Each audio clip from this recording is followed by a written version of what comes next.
I would just like to preface this by saying music is subjective, and I obviously haven't heard anything yet, but judging from what Miley Cyrus says about her next album, I think I'm not gonna like it. And here's a confession: I didn't like her last album. I loved Flowers, but the rest of the album, to me, just didn't connect. And actually, I'm not the only one. Flowers was the only hit on that album. None of the other songs resonated at all. And that's okay, because Flowers was a massive song, the song of her career, and it won her her first ever Grammy. And Miley reveals that her next album is coming out next year, and it's gonna be experimental. Yeah, and she's already done experimental, but this is even more so.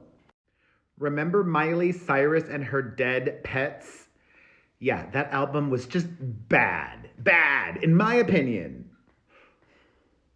She worked with that guy from the Flaming Lips, and I'm not into that kind of music at all. But hopefully, there's at least one song that's a hit. The album is called Something Beautiful, she tells us, and it's gonna be a visual album. Miley says she was inspired by the iconic Pink Floyd film and album of the same name, The Wall.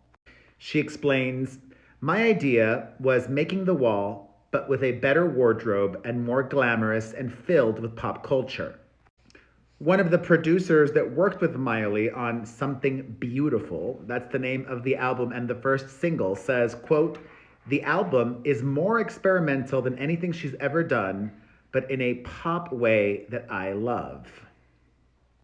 Miley explains that the album is, quote, "a concept album that's an attempt to medicate somewhat of a sick culture through music."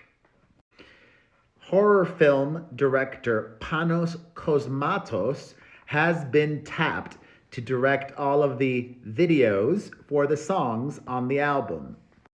Miley also adds, "I would like to be a human psychedelic for people. I don't want anyone trying to be like me or imitate me or even be inspired by me. I want to impact frequencies in your body that make you vibrate at a different level." Is she back smoking the you know what again? Because she had quit for a while. This is giving me vibes.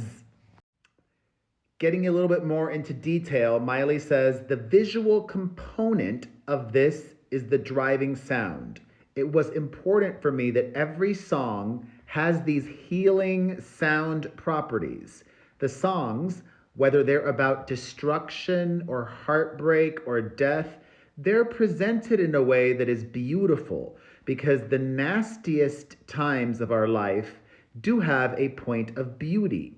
They are the shadow, they are the charcoal, they are the shading. You can't have a painting without highlights and contrast."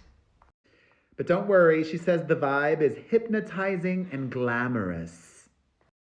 Additionally, Miley has been dating fellow musician Max Morando for a few years now, and he is working on Miley's new album with her. Yeah. Miley explains, "He's very similar to me. We just don't take life too seriously. There's a bit of an age gap. She's 32, he's 26, and Miley adds that because of him, she has the coolest kid in Brooklyn's music on her phone. And specifically of working with him on her new album, Miley says of her boyfriend and this relationship, collaborating, quote, "I worked with my dad forever. That's how me and my ex-husband met each other. I've always worked with people that I love, and Max just inspires me so much." And listen, just because I don't want experimental music from Miley, honestly, I don't even want rock from Miley. She did rock already. I'm not saying it's gonna be rock. It might not be rock, but I don't want rock. She did that Plastic Hearts album. I don't want experimental. She did the Dead Pets album. I want pop. But you know what? It's not about what I want. Miley Cyrus is an artist, and she's also got FU money in the bank. She's done it all. She is so successful, has nothing to prove to anyone, and that's really refreshing. Do you? This is what she wants to make. This is what she was inspired to share, and I will definitely give it a listen, but I'm probably not going to like it. Thoughts? Let me know in the comments section.